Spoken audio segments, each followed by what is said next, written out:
Bonjour les Capricornes, j'espère que vous allez bien. Je suis ravie de vous retrouver pour votre tirage sentimental du mois de janvier 2022. Donc j'avais déjà posté une vidéo sur les énergies générales avec une petite partie sur le domaine de l'amour et j'avais dit que j'allais approfondir. Il se peut qu'il y ait d'autres énergies qui apparaissent puisque ça fait, je pense, déjà 15 jours qu'elles ont été postées. Les Capricornes, je vous souhaite avant tout une très belle année 2022. On va regarder ensemble quelles énergies vous accompagnent sur le plan de l'amour ainsi que la personne en face de vous. J'aurai également un message pour les célibataires pour savoir s'il peut y avoir une connexion ou non avec une autre personne. Et merci de prendre de la hauteur et de garder votre bon discernement par rapport à cette guidance. Alors, on a déjà la tendance ici, c'est le pendu. Alors moi j'aime beaucoup le pendu, je ne sais pas ce que vous en pensez parce que lorsqu'il y a un temps d'arrêt, ça permet de réfléchir. C'est vrai qu'il y a des choses qui peuvent être ralenties par rapport à vos attentes. On voit qu'il y aura quand même cette notion de petit conflit, de devoir un petit peu batailler, mais on y verra avant tout une réconciliation. Ce pendu il est propice parce que il met dans un temps d'arrêt, dans un temps de pause où il va pouvoir ici mettre ses idées au clair. Voilà ce que je peux vous dire. En tout cas, l'esprit général par rapport à vous, amis Capricorne, c'est que vous avez l'empereur avec un sentiment de force. J'ai l'impression que vous avez besoin de remettre de l'ordre, oui, par rapport à ce que vous vivez sentimentalement. C'est également par rapport à vous-même et la façon dont cela se répercute dans la relation. On a dans l'esprit général cette notion d'action, cette notion de décision, cette notion de mouvement et de communication. Et l'envie, vraiment ce que je ressens pour vous les Capricornes, c'est de retrouver l'amour, de retrouver l'authenticité. Alors ça peut également nous parler de sexualité, ça peut également nous parler vraiment de remettre les points sur les i avec la règle de l'empereur, qui va faire qu'à un moment donné, les choses vont pouvoir être dans l'expression, pour contrer ici tout ce qui était un petit peu plus léger, un petit peu plus insouciant, qui a pu créer une forme de négativité. Parfois c'est trop léger, la personne en face de vous, elle se prend pas trop la tête, elle fait pas trop d'efforts, ça peut retomber ici avec la carte de la légèreté. Voilà, ça c'est un petit peu votre esprit général. On voit que dans l'évolution des choses, eh bien, vous allez tout de même être dans une certaine diplomatie et dans l'action de vous exprimer, de dire les choses, de vous exclamer, dans le but de vous réaccorder par rapport à la personne en face de vous, dans le but de retrouver ici une certaine authenticité, quelque chose de pur, quelque chose de vrai, et bien sûr on va parler d'amour.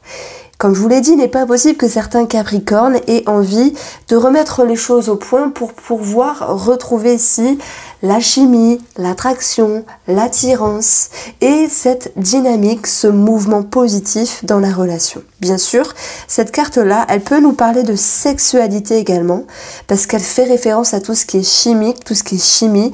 Il peut être question de dialoguer, de discuter, à moins qu'il s'agisse également de mots un petit peu plus coquins, plus doux par rapport à la relation en elle-même. Donc on retrouve en complément d'information ici cette notion de nouvelles qui peuvent retomber dans votre vie sur un autre domaine et parce que l'empereur peut nous parler ici d'un organisme, de règles, d'une institution. Dans ce cas-là, on a des choses qui sont en mouvement.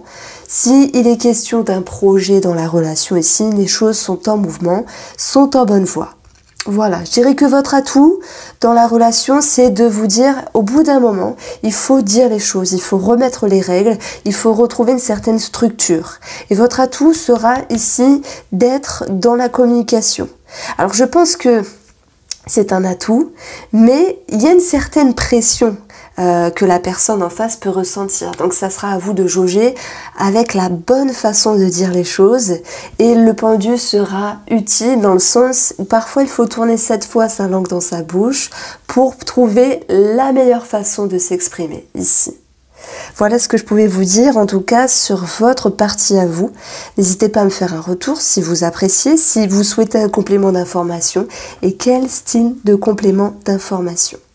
Alors, avant de continuer sur l'autre partie, je vais aborder une lecture pour vous célibataires. On a quand même l'amoureux qui retombe. On a les communications, on a l'attraction, on a la légèreté. Il n'est pas impossible qu'il y ait des échanges et des sorties. Ce serait mentir de dire tous les Capricornes célibataires vont trouver l'amour. Ça serait mentir. Mais en tout cas, il y a une majorité d'entre vous qui a une ouverture avec une autre personne. Mais pourquoi? Parce que votre atout, vous les célibataires, c'est de vous dire je reprends du poil de la bête, je me fais violence entre guillemets, je m'ouvre à la communication aux nouvelles et je me mets en avant. Donc on voit qu'il y a une action de votre part par divers moyens pour aller chercher l'amour ici.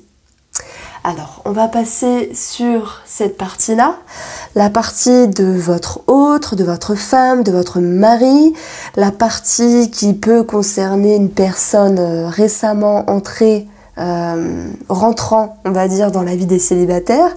Et on a une personne qui a ici l'énergie générale, c'est quelqu'un qui peut être un petit peu résistant, réticent.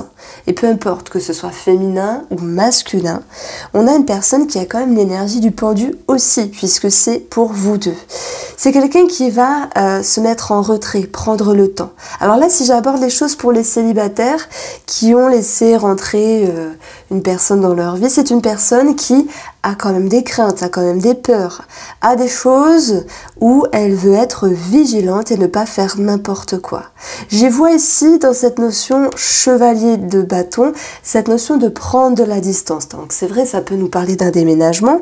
Est-ce qu'il y a eu cette histoire dans les parages, soit pour vous ou pour cette personne-là? Mais on a malgré tout une distance, cette notion également de revenir à la charge et de s'ouvrir, même s'il y a quand même une prise d'auteur. C'est comme si en face de vous, il y avait une personne qui pouvait faire un petit aller-retour. Je m'éloigne de vous, enfin je me mets à sa place du coup, et après je reviens un petit peu parce que je pense perdre la personne. Vous voyez, c'est un petit peu le jeu du fuis-moi, je te suis.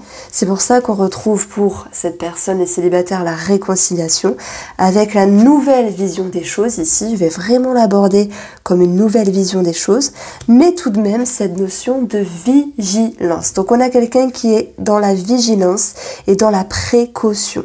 C'est quelqu'un qui est fragile en ce moment, qui n'a pas envie de se faire happer par vous. Comment on peut dire ça, de se jeter dans la gueule du loup? Je pense qu'il y a quelque chose vraiment de puissant, de magnétique en vous, les Capricornes. Si vous êtes célibataire et que vous laissez rentrer une personne dans votre vie, c'est le magnétisme est de votre côté. Et cette personne, elle se sous-estime. Elle vous met sur un piédestal et elle se sous-estime un petit peu, ce qui pourrait lui faire peur finalement. Maintenant, avec tout ça, on va continuer la lecture pour ceux qui sont en couple, pour ceux qui se posent des questions sur leur femme, sur leur mari ou même sur leur amant. On a cet esprit général de quelqu'un qui se défend parce que vous êtes dans la communication, certes diplomate mais avec un petit peu de pression, ne l'oublions pas, et que cette personne met un petit peu sa main devant en train de se dire t'as des choses à dire, je comprends, mais malgré tout moi aussi j'ai à m'exprimer. Donc en fait vous n'êtes pas têtu, amis Capricorne, vous êtes plein d'authenticité et d'ouverture, plein de compréhension et de dialogue. Et ça, cette personne-là, elle va pouvoir le comprendre, donc votre femme ou votre mari, et elle va pouvoir ici baisser les gardes pour se dire effectivement il n'y avait pas mort d'homme à échanger, à écouter ce qu'il y avait à recadrer dans la relation. Et on va voir ici cette notion de mouvement, d'une autre allure qui sera plus plaisante et positive puisqu'on va retrouver ici l'énergie du 3 de coupe qui nous parle de partage, d'échange, de bonheur, de festivité. Donc on a cette notion que cette personne en face de vous puisse se sentir rassurée, réconciliée avec lui-même, avec elle-même, mais également avec vous, avec cette notion de mieux-être, de bien-être qui revient dans la relation. On parle de bonheur qui revient aussi. Et on a, pour moi cette carte-là, c'est comme si je pouvais dire que cette personne s'est sentie un petit peu bête à un moment donné, si je puis dire, dans le sens où elle a un petit peu montré les dents à un moment donné et elle s'est rendue compte que ce n'était pas la bonne façon de faire et il y a cette notion un petit peu de fuir ses responsabilités. Donc le sentiment de solitude, je vais plutôt l'aborder ici comme une mise en retrait et également sur vivons bien, vivons cachés, puisque je pense que pour les Capricornes, on a quelque chose à célébrer. Non seulement sur le plan financier, ça peut être par rapport à un changement, à un déménagement par rapport à la famille. Nous avons des bonnes nouvelles ici, hein, on l'avait vu également, que ce soit financier ou sur une étape positive de la vie. On retrouve cette notion vivons bien, vivons cachés. Ce que je reçois également, c'est un message pour ceux qui sont en triangulaire. On a le 3 de coupe ici, on a le 3 de bâton, il y a une certaine résonance dans le 3, donc la triangulaire, ceux qui ont un amant et une amante. Et là, ça me fait penser à toutes les personnes qui se rapprochent de l'autre personne sans forcément l'exprimer à la tierce personne. Comment lui dire ? Comment ne pas le blesser? Comment ne pas le frustrer? Le ou la frustrer, peu importe. Tout est question ici de diplomatie pour ce mois de janvier 2022 sur le plan sentimental, ami Capricorne. Quoi qu'il en soit, vous êtes dans la célébration, vous êtes dans la réconciliation et dans le retour d'une certaine authenticité avec vous-même. Voilà ce que je pouvais vous exprimer. En tout cas, les intentions de la personne en face de vous, c'est une personne qui a une ouverture d'esprit, qui a envie de consolider des choses, mais qui a une certaine fragilité, qui va malgré tout montrer les dents. Je vous l'ai dit à un moment donné, c'est un petit peu sa faiblesse de ce mois-ci, mais vous allez pouvoir ici comprendre les choses et retrouver une belle synergie. Je vous embrasse les Capricornes, passez un très très beau mois de janvier et je vous dis à bientôt.